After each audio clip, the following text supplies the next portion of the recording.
J'ai senti mon cœur battre au rythme de l'anxiété alors que je marchais dans le couloir de l'avion, la première classe se déroulant devant moi comme un rêve luxueux. La douce lumière des lampes LED se reflétait sur les surfaces polies et l'arôme des aliments exquis envahissait mes narines, promettant un voyage de confort et de plaisir. C'était la première fois que je voyageais en première classe, et l'anticipation d'une nouvelle vie à New York me faisait sourire, même si nerveusement. « Waouh, c'est incroyable !» murmurai-je en m'installant dans mon siège, un espace généreux qui ressemblait presque à un petit canapé. J'ai posé le sac de créateur à côté de moi et j'ai passé ma main sur la soie de ma robe, une teinte vibrante qui m'a toujours fait me sentir puissante. Mais à mesure que je regardais autour de moi, l'éclat de l'expérience a commencé à s'estomper. En observant les autres passagers, j'ai remarqué des regards curieux, certains avec une pointe de dédain. Un groupe d'hommes et de femmes blancs, bien habillés et avec des expressions allant de la surprise à la méfiance, échangèrent des regards. J'ai été submergée par une vague d'inconfort, mais j'ai essayé de l'ignorer. Après tout, j'étais là pour en profiter. « Cet endroit est tellement beau », a déclaré une femme à côté de moi, essayant de briser la glace. Elle avait une expression amicale, mais son regard du coin de l'œil ne pouvait cacher son incrédulité. « D'où venez-vous » ? « Je viens de Paris », répondis-je en essayant de garder mon sang-froid. « Je déménage à New York. »« Ah, comme c'est intéressant », dit-elle, mais sa voix contenait une légère hésitation, comme si elle essayait de comprendre comment moi, une femme noire, pouvais appartenir à cet espace. Un nœud s'est formé dans mon ventre. Je n'avais pas besoin de validation, mais l'atmosphère devenait lourde, comme si j'étais mesurée et évaluée à chacun de mes mouvements. À ce moment-là, l'hôtesse de l'air, Anne-Sophie, s'est approchée de moi. Son expression était professionnelle, mais il y avait une trace de surprise dans son regard. « Bienvenue en première classe, madame. Puis-je vous offrir quelque chose à boire ?»« Champagne, s'il te plaît, répondis-je, essayant de rester élégant.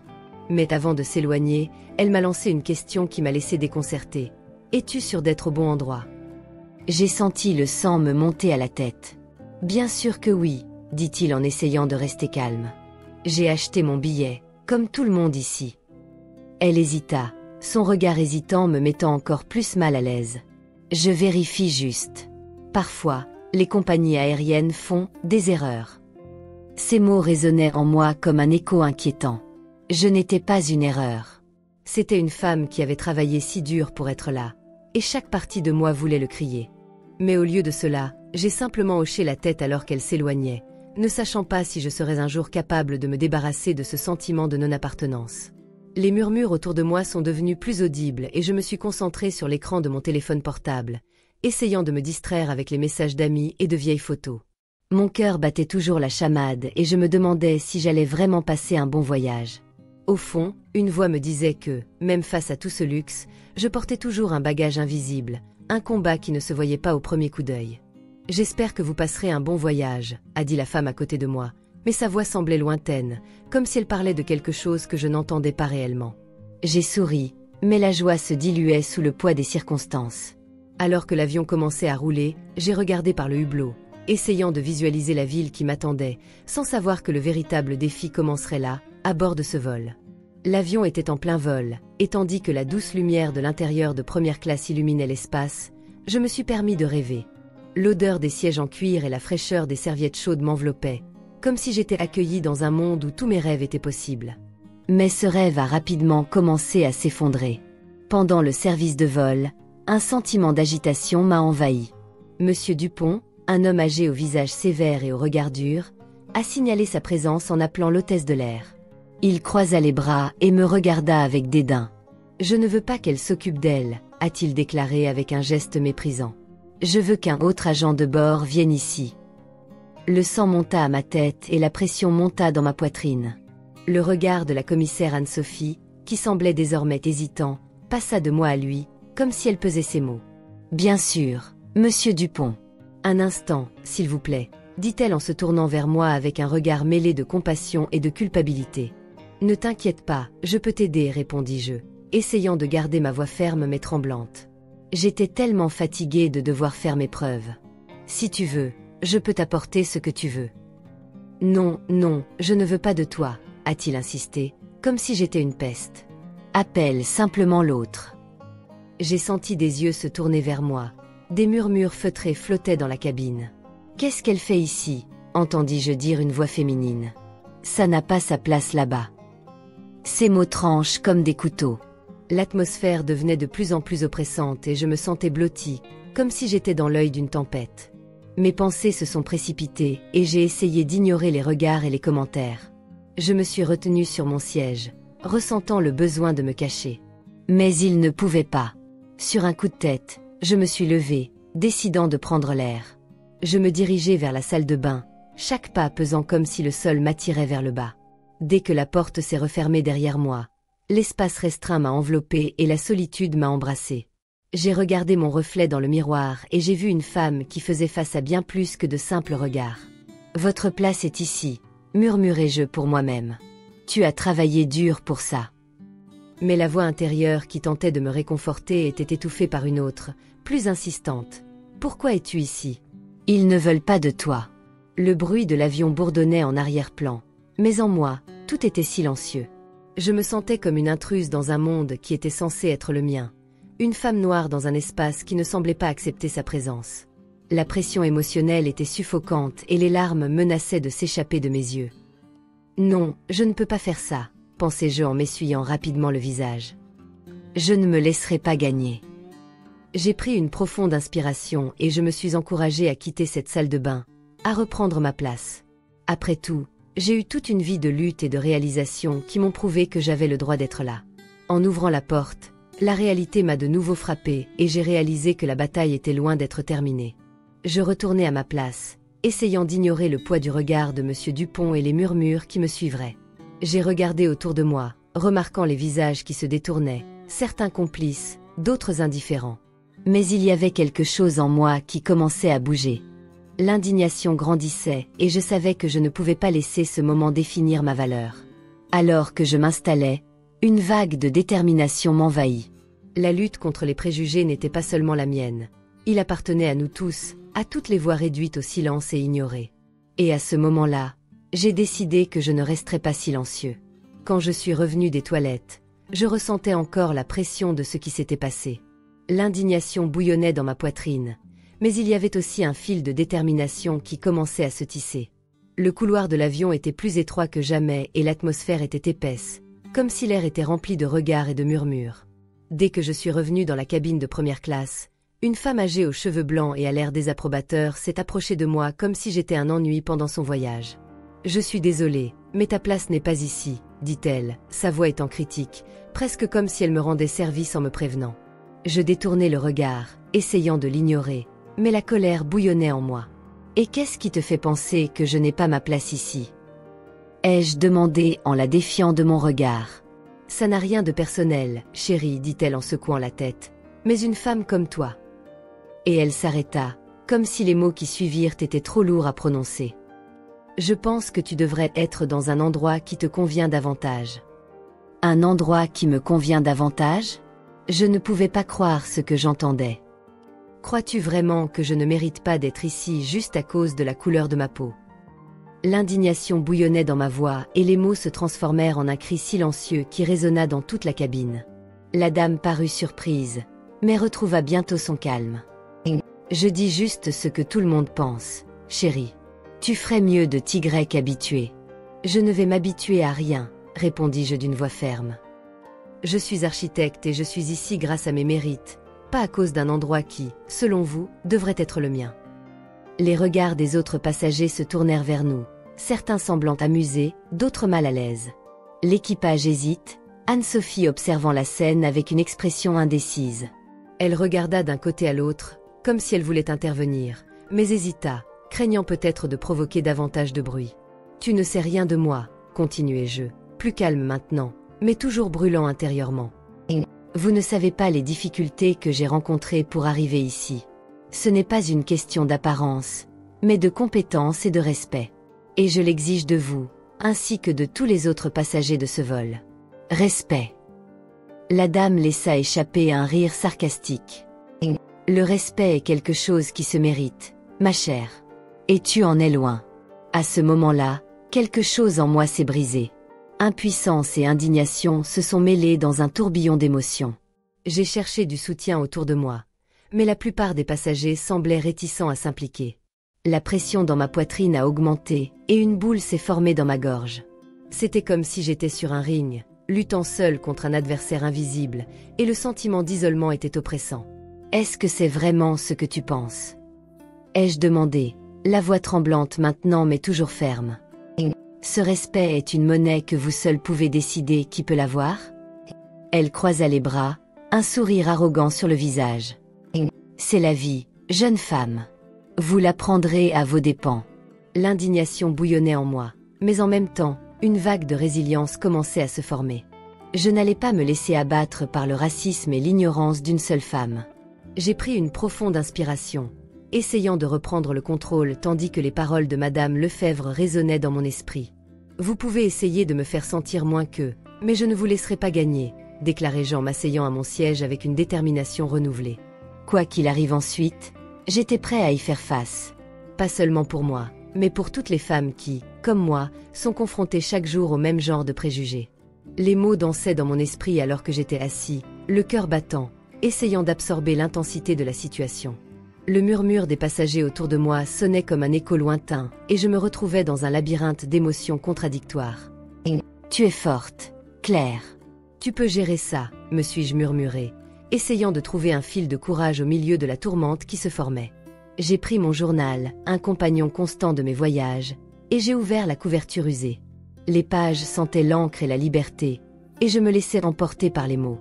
J'ai commencé à écrire, les lettres coulant avec l'intensité de tout ce que j'avais ressenti, pas seulement pendant ce vol, mais tout au long de ma vie. Les injustices auxquelles j'ai été confrontée, les regards méprisants, les propos acerbes, tout cela m'a façonné. Ai-je écrit, chaque phrase devenant un manifeste de ma résistance. Lorsque le repas fut servi, une voix intérieure m'exhorta à faire quelque chose de plus. Je me suis levée, le journal toujours en main, et j'ai cherché les yeux qui m'observaient. L'air était lourd et le silence ressemblait à un cri assourdissant. « Je suis désolée, ai-je commencé, la voix tremblante mais déterminée. Je voudrais partager quelque chose qui va au-delà de ce que beaucoup ici peuvent imaginer. » Les regards autrefois désapprobateurs étaient désormais curieux. « Comment vous sentiriez-vous si vous étiez traité comme si vous n'aviez pas votre place dans un endroit qui vous revient de droit ?» Les mots sont sortis, un torrent d'émotions dont je ne savais pas qu'elle était encore contenue. Je suis une femme noire qui voyage en première classe, et cela ne devrait pas surprendre. Mais me voilà interrogée, sous-estimée, comme si ma présence était une insulte. La tension était palpable. Monsieur Dupont me regardait avec dédain, mais je ne pouvais me laisser intimider. La vérité est que ce n'est pas seulement mon problème. C'est un problème pour nous tous. Le racisme n'est pas seulement un acte isolé, mais aussi la culture qui l'alimente. Il ne s'agit pas seulement de ce qui se passe à l'intérieur de ce plan, mais aussi de ce qui se passe dans nos sociétés. Une hôtesse de l'air, Anne-Sophie, qui semblait auparavant hésitante, me regarde désormais avec un mélange de surprise et de compréhension. Pendant que je parlais, j'ai remarqué que certains passagers commençaient à faire signe, appuyant mes paroles. Un homme âgé au regard doux se leva. « Je n'y avais jamais pensé de cette façon, a-t-il admis, la voix rauque. C'est vrai. Nous sommes souvent tellement absorbés par notre propre vie que nous ne remarquons pas la douleur des autres jusqu'à ce que quelqu'un la nomme. » Le murmure s'est transformé en conversation. D'autres passagers ont commencé à partager leurs expériences, et soudain l'avion, qui était auparavant un espace oppressant, est devenu un microcosme de dialogue et de réflexion. Une femme, avec un foulard coloré sur la tête, se leva. « Je suis un immigré et j'ai aussi été confrontée à des préjugés. Il est temps d'en parler, de ne pas laisser le silence nous empêcher d'agir. L'environnement a changé. Ce qui était autrefois un espace d'inconfort vibrait désormais de l'énergie d'un objectif commun. Je me sentais vivant, puissant, comme si les mots que je prononçais prenaient racine, reliant chacun de nous à une compréhension plus profonde. Nous sommes tous ici, sur ce vol, en ce moment, et chacun de nous a une histoire, ai-je continué, le cœur battant. Nous devons nous écouter et apprendre les uns des autres. C'est la seule façon pour nous de réellement avancer. » La conversation s'est intensifiée et l'atmosphère était remplie de solidarité. Ce qui a commencé comme un acte de courage s'est transformé en un appel à l'action collective. Pendant que nous parlions, j'ai réalisé que des changements commençaient à se produire, non seulement en moi, mais tout autour de nous. J'ai regardé les visages qui m'avaient regardé avec méfiance et j'ai vu de la compréhension, de l'empathie. Ce que je craignais s'est transformé en une opportunité de croissance, de connexion. Ainsi, sur ce vol de première classe, je n'étais pas seulement un passager, mais une voix appelant au changement. L'atmosphère du vol était chargée, comme si l'air vibrait de tensions accumulées. Mon cœur battait à tout rompre tandis que je regardais Monsieur Dupont, qui semblait déterminé à me faire taire. Son regard était un mélange de mépris et de défi, et je savais que je ne pouvais pas reculer. Mais avant que je puisse ouvrir la bouche pour répondre, une voix ferme résonna derrière moi. « Monsieur Dupont, vous n'avez le droit de traiter personne de cette façon. » Samuel, un homme d'âge moyen, se leva de son siège. Il était avocat et la détermination dans sa voix était palpable. « Claire a autant le droit d'être ici que toi. Ce que vous faites est inacceptable. » Les yeux se tournèrent vers Samuel et une vague de murmures parcourut la cabine. Je les regardai avec gratitude, ayant l'impression que quelqu'un était enfin prêt à me défendre. « Merci, murmurai-je, ne sachant pas s'il m'entendrait. » Dupont, surpris, répond, « Ce n'est pas un débat. Elle n'a pas sa place ici. » La première classe est réservée aux personnes qui... Pour les gens qui quoi ? L'interrompit Samuel en faisant un pas vers Dupont. Pour les personnes qui ont la bonne couleur de peau ? Pour les gens qui correspondent à un stéréotype ridicule que vous avez créé dans votre tête ? Vous devez vous rappeler que nous sommes tous ici grâce au mérite, et Claire ne fait pas exception. L'hôtesse de l'air, Anne-Sophie, qui semblait jusqu'alors hésitante, s'approche enfin, le regard fixé sur Monsieur Dupont. Il arrive. Ce que vous faites est totalement inacceptable. En tant que membre de l'équipage, je devais assurer un environnement sûr et respectueux pour tous les passagers. Et cela inclut Claire. La tension dans la cabine atteint un point d'ébullition. Des regards encourageants ont commencé à émerger de la part des autres passagers. Certains hochaient la tête tandis que d'autres murmuraient des mots d'encouragement. Une femme plus âgée, que je n'avais pas remarquée auparavant, s'est levée et a dit « Je te soutiens, Claire. Personne ne devrait être traité de la sorte. » L'ambiance changeait et je sentais une chaleur grandissante. Une vague de solidarité circulait autour de moi. Mon cœur, auparavant lourd et angoissé, commençait maintenant à battre avec une nouvelle énergie. C'était comme si chaque mot de soutien soulevait un poids de mes épaules. « S'il vous plaît, Monsieur Dupont, » dit Anne-Sophie, sa voix ferme. « Si vous ne pouvez pas respecter vos compagnons de voyage, alors vous devez reconsidérer votre place sur ce vol. » À ce moment-là, j'ai réalisé que je n'étais pas seule. La lutte contre les préjugés n'était pas seulement la mienne, mais celle de nous tous. Samuel, Anne-Sophie et bien d'autres étaient à mes côtés, prêts à affronter ce combat de front. « Vous ne pouvez pas simplement ignorer ce qui se passe ici, » a poursuivi Samuel en regardant autour de lui. Le racisme n'est pas seulement un problème individuel, c'est un problème auquel nous devons tous faire face ensemble. Si vous restez silencieux, vous permettez que cela continue. Les murmures devinrent plus forts et, dans un instant qui parut interminable, les voix de soutien se rejoignirent, créant une symphonie de résistance. J'ai été étonné et ému. Ce qui ressemblait autrefois à un cauchemar se transformait en un espace de lutte et d'autonomisation. « Je ne suis pas un passager invisible », ai-je déclaré, ma voix désormais forte et claire. « Je suis ici, je suis une femme noire et je mérite d'être dans cet espace. Ce qui s'est passé aujourd'hui n'est pas seulement une offense pour moi, mais aussi pour tous ceux qui ont déjà été confrontés à des préjugés et à de la discrimination. Nous devons nous lever ensemble. » L'avion semblait vibrer de l'énergie de la transformation. Ce qui était en jeu n'était pas seulement ma dignité, mais celle de tant d'autres personnes dans le monde confrontées au même type de discrimination. Et là, sur ce vol, au milieu d'une mer de regards, j'ai enfin senti que ma voix était entendue. L'atmosphère dans l'avion était électriquement tendue. Je sentais le poids des regards autour de moi, les murmures feutrés comme un écho lointain et l'indignation bouillonnante qui montait en moi. Monsieur Dupont avait essayé de faire taire ma voix, mais quelque chose en moi refusait de se taire. J'ai pris une profonde inspiration, mon cœur battait à tout rompre, et je me suis préparé à ce qui allait se passer. Puis, une voix ferme traversa l'air lourd du compartiment de première classe. Un grand homme aux cheveux gris se leva de son siège. Je ne le connaissais pas, mais son regard intense et déterminé me donnait l'impression qu'il était là pour défendre ce qui était juste.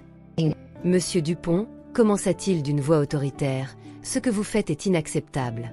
C'est une compagnie aérienne qui doit promouvoir l'inclusion et non la discrimination. » Les murmures autour de moi se calmèrent et un silence respectueux envahit les lieux. Dupont, qui semblait jusqu'alors sûr de sa position, était visiblement déconcerté. « Qu'est-ce que tu sais à ce sujet ?» cracha-t-il, essayant de reprendre le contrôle de la situation. « Elle n'a pas sa place ici. C'est de première classe. » L'homme n'a pas hésité. « Appartenir ? Que signifie l'appartenance lorsqu'il s'agit de voler en avion ? Ce que vous voulez vraiment dire, c'est que vous ne supportez pas de voir une femme noire occuper un espace que vous pensez n'appartenir qu'à vous. C'est du racisme et vous devriez avoir honte de vous-même. » À chaque mot, je sentais une chaleur se développer en moi. C'était une chaleur mêlée de gratitude et de colère. Gratitude que quelqu'un ait finalement pris la parole et colère d'avoir dû vivre cela en premier lieu. L'homme a poursuivi. Je suis un militant des droits civiques. Je suis ici pour rappeler à tous que le racisme n'a pas sa place dans notre société, encore moins sur un vol de première classe. L'équipage, qui avait tout observé avec un mélange d'étonnement et d'hésitation, commença à se rassembler. Anne-Sophie, l'hôtesse de l'air qui m'avait initialement abordé avec méfiance, semblait désormais dans une détermination sans faille. Elle regarda Dupont et dit « Monsieur, votre attitude est inacceptable. Nous procéderons à votre retrait du vol. Nous ne pouvons pas permettre que ce type de comportement perdure. » Un murmure d'approbation parcourut la cabine. Plusieurs passagers, qui semblaient auparavant hésitants, ont commencé à manifester, certains applaudissant même. J'ai regardé autour de moi et j'ai vu des visages autrefois indifférents, désormais éclairés par une nouvelle compréhension et une nouvelle solidarité. Le militant a poursuivi. Nous devons tous nous unir contre les préjugés. Le silence est complice. Si nous ne nous exprimons pas, nous permettons que cela continue. Monsieur Dupont, désormais entouré d'un environnement hostile, commença à protester, mais sa voix se perdait dans le concert des affirmations et du mécontentement qui l'entourait. « C'est absurde. Je vais vous poursuivre tous en justice. » Il a crié, mais les murmures de soutien envers moi et le militant n'ont fait que devenir plus forts. Au moment où la sécurité aérienne est arrivée et a demandé à Dupont de partir, j'ai eu l'impression qu'une chaîne invisible avait été brisée. Le sentiment d'autonomisation qui s'est propagé en moi était indescriptible. J'avais été vu, reconnu comme un digne passager, non seulement par moi-même, mais par tout le monde autour de moi. Alors que l'avion se dirigeait vers New York, un nouveau sentiment d'espoir a commencé à se former en moi. Les conversations autour de moi ont commencé à tourner autour de la façon dont le racisme imprégnait encore de nombreux aspects de la vie quotidienne, et j'ai réalisé que même si le combat n'était pas terminé, ce moment était un petit pas vers un avenir plus juste. J'ai souri, pas seulement à moi-même, mais à tous ceux qui étaient désormais prêts à se lever et à lutter contre l'injustice. Le voyage, qui a commencé comme un cauchemar, est maintenant devenu un symbole de transformation, non seulement dans ma vie, mais dans celle de tous ceux qui étaient prêts à s'unir contre les préjugés.